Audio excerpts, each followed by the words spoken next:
So, Mike, let's just start with the basics. Going into your fourth year, how have you progressed in your time from, I guess, high school wide receiver to college tight end?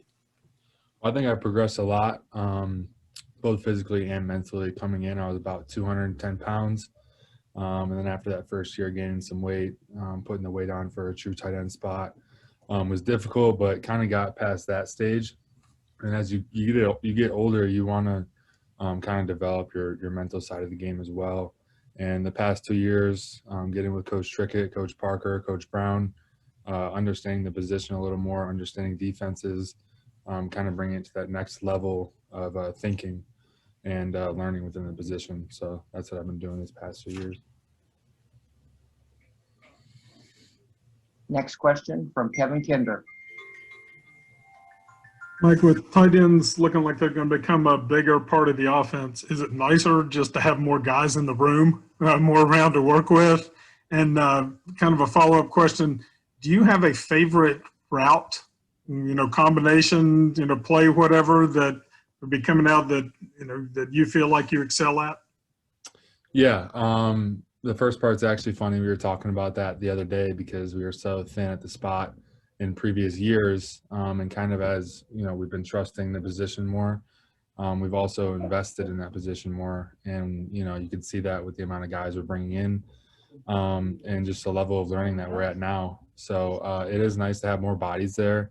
It's pretty cool to have young. We were the younger guys the whole entire time. TJ Banks and I, we've always been the young guys here. This is our first year where we have people, kids and athletes underneath us that we can teach and kind of help them figure out the ways too. So that's been a cool little twist. And then as of, for the route tree, I like curls, middle curls. You could always pop open, get a nice gain there, and then get upfield, make a play. So probably my favorite.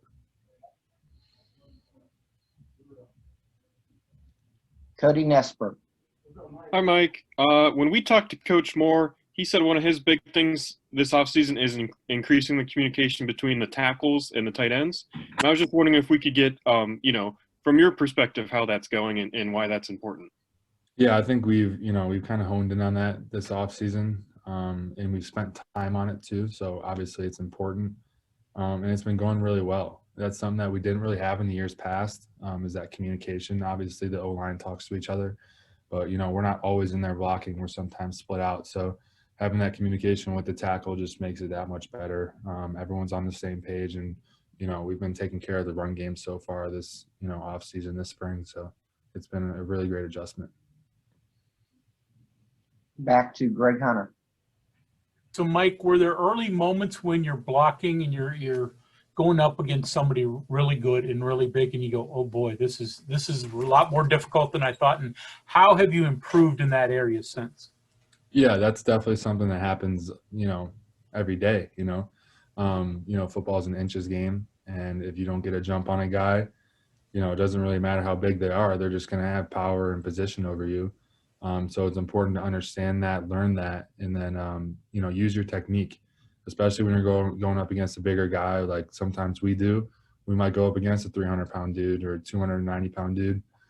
They got some weight on us, but if we have our technique, hands inside, stay in our power positions, we can take care of that block and get it done. Cody Nesper. So a quick follow-up for the communication. What are the kinds of things you need to talk about with the tackles, either during the course of a game or in preparation or anything like that? Pretty basic stuff. Obviously, you'll know kind of what the defense does, but just where we're blocking, and just kind of the direction we're going. Sometimes that can get a little bit, blurry and messed up, but, communication is always key. Even if it's something simple, having that communication where you can kind of, confirm that we're both on the same page right before you're about to go make a play, that just helps a lot. And that's a big reason why we're doing it. John Antoni. Mike jumped on here a little bit late. Curious, where you think your personal growth has been the greatest since you've been here? Mentally, just understanding the game, understanding the position. That's something that I never had. I was a receiver in high school, and even going from receiver in high school to a college receiver, you know, you have 4 years of learning. You're always learning. You know, you're always trying to master your craft, master your skills, and understand the game to the best of your knowledge. And then having to go to a new position, which I never even played in, you know, in high school. You know, I was never in a stance, you know, 3-point stance. So having to learn that was difficult, but you know, I've put time into that, put work into that, and just the overall understanding of football is just, you know, vast now. So it's a lot greater. Mike, your body's changed so much since you've been here. Do you kind of view yourself now as an extension of the O-line? At times, yeah. I mean, yeah, definitely at times. I think that's a good thing. I think if you can have a tight end that can go out in a route and, you know, make a play, but also be an extension of the line, you know, that's a valuable person on the team there. Mike, you know, the tight end has kind of experienced a revival in the game. You know, you look at offenses now that have that versatile tight end that can play attached or play off.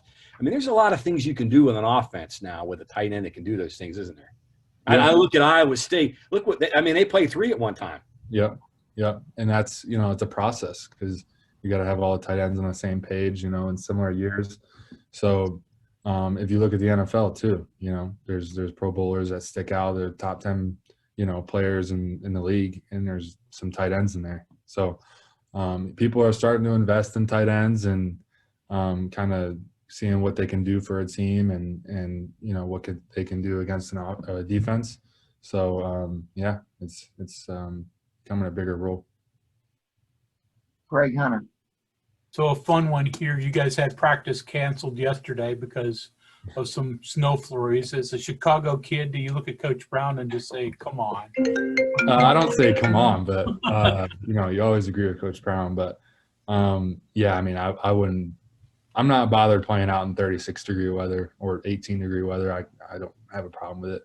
So yeah, I guess I chuckle a little bit, but you know, not a big deal. Coldest game you played in Chicago? What was it? Do you remember? Coldest game I've played in, definitely below freezing. Maybe like 20 degrees. High school. Yeah, it can get pretty chilly out there. Mike Casaza. Hey, Mike, how's it going? How are you? I'm well, thank you. I have 2 questions for you, if that's all right. About 12 personnel. What has to happen for you all to be able to play that reliably?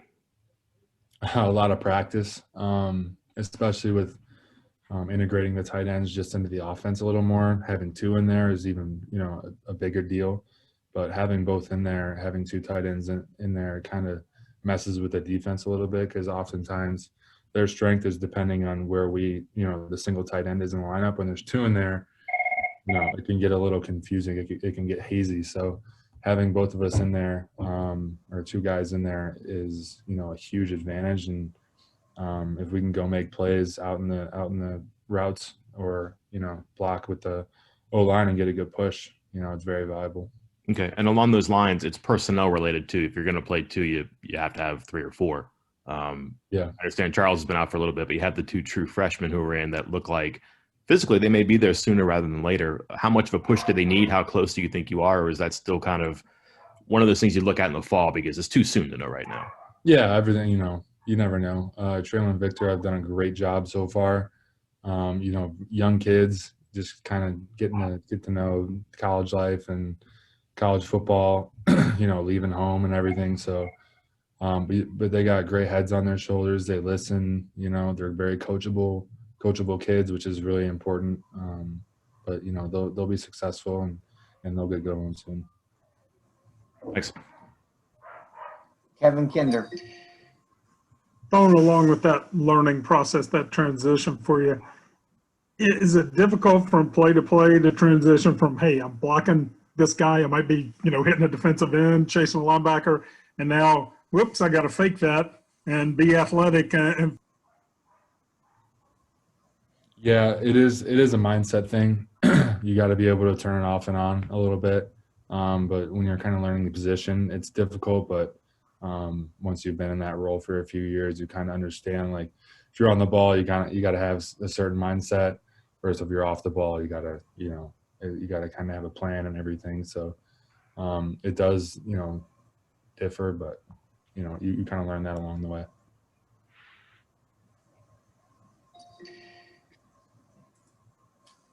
John This is a Antoni. follow-up to what I asked you before about the value of a tight end. What's a guy like Gronkowski meant to the game, you think, in terms of tight end play? And it seems like everybody's after that guy now. And you go to lower levels of football, tight ends are hard to find. It's kind of a rare skill set, isn't it? Yeah, I mean, I think it's just a big athletic person, honestly. And if you look at Gronk, the guy was dunking basketballs in high school, and Yeah. he's just a big athletic guy, and turned out to be a football player. And he's a guy who's a little bit crazy. And I feel like at this position, you got to have a little bit of crazy, because you're doing all sorts of things, and you're hitting big people, you're trying to run by little people. So I think he's done a great job. He was an idol growing up, kind of learning the position. I'd always used to watch him, and he just played so hard. Like, if you play hard, good things are going to happen, even if you aren't always doing the right thing. If you play hard, good things will happen. And he's just a model person and model example for that. And Mike, I don't know 6'5", 2, I don't know what you weigh, 6'5", 250, whatever, but there are instances where you can get on guys that are maybe half your size. I mean, there's opportunities in the way the game is structured today, particularly with the hybrid guys that are guarding you in the secondary and the linebackers. It's become an advantage now, hasn't it?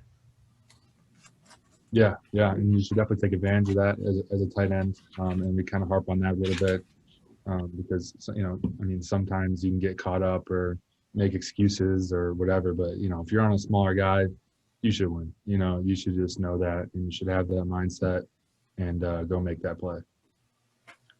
Greg Hunter. Last one for me, Mike. I haven't talked to you since the bowl game, so take me back to the touchdown. Obviously, a huge play. Austin Kendall, who talks after the games, how you guys are so tight, and he was able to get you your first touchdown. So, what was that like? What'd that mean? Yeah, that was a great experience. I had my family there, everybody there, and it was awesome. Austin came in, did a great job, and that's definitely a moment I'll remember forever. He's a good buddy of mine. Got a second chance there in the second half and took advantage of it, and we came out with a win. So I was super happy. But yeah, the first touchdown is pretty exciting. I believe we have one last question here on the board from John Antoni. Yeah, this last one for me, and this kind of popped up from what you were talking about before. You think what Iowa State's doing right now is going to change the game a little bit? Yeah, I think so. I think people really saw the value in 3 tight ends, and when you invest, because obviously they invested a lot of time in them, and that's not always easy to do because you don't know what the outcome will be, especially with 3 bigger guys. They're not going to blow by people, so you don't really know what to do. But I don't know if it was an experimental thing that just kind of worked out, or if they really harped on these 3 kids to go out there and make plays. But yeah, I think a lot of people were paying attention to that, and I think a lot of people are trying to find tight ends all over the country, in high school, and trying to develop kids to play that role, because obviously it was effective. No, I would, and I guess you mentioned the key word develop, because I don't think they're growing them. I think you got to develop tight ends, right? Yeah, they don't just come out tight ends, right? No, definitely not. I didn't. Yeah. So. Thanks, man. Yeah, thank you guys.